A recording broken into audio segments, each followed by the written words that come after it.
According to Plato, the soul is composed of 3 parts.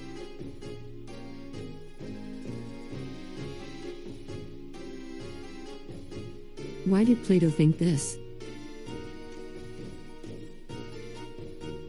He observed that it is possible to desire something and at the same time show opposition to this desire.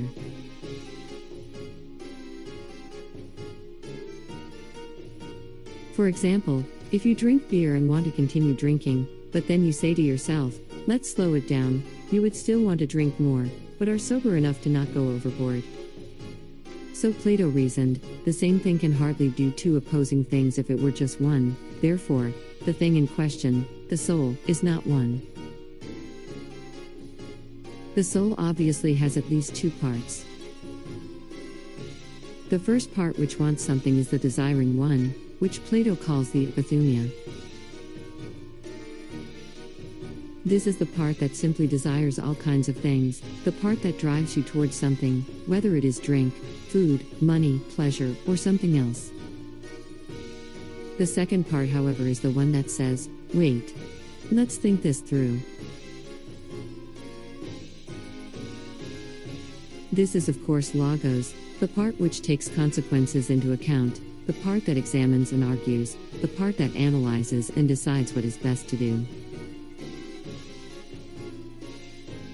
So, the desires of Epithymia on the one hand, the reason of logos on the other.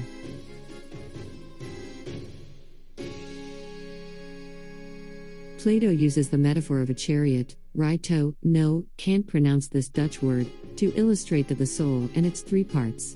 So, the soul is like a chariot. Logos is the charioteer, the driver, the one who leads and gives direction.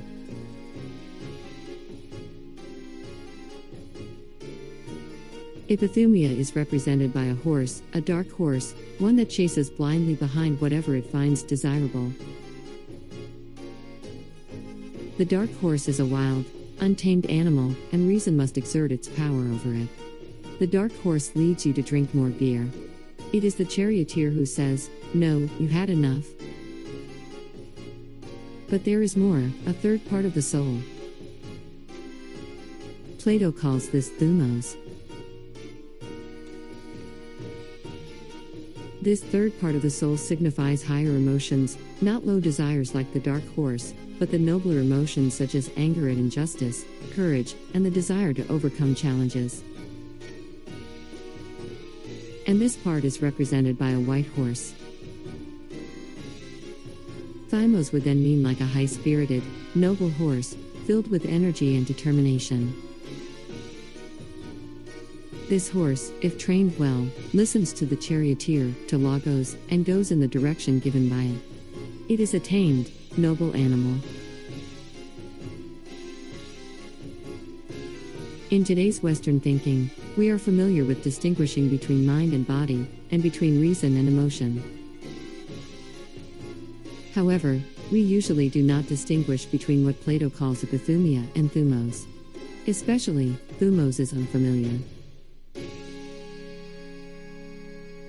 To return to the chariot metaphor, the white horse is special.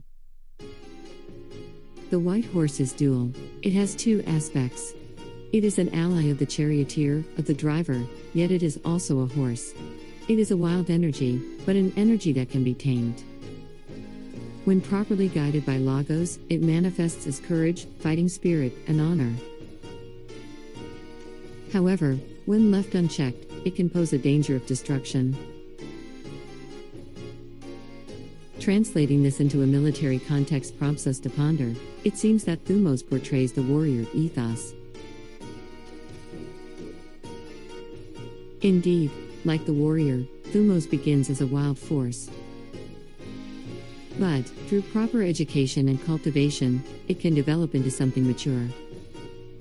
It can transform into a noble white horse, fighting in a controlled manner and guided by reason for noble causes.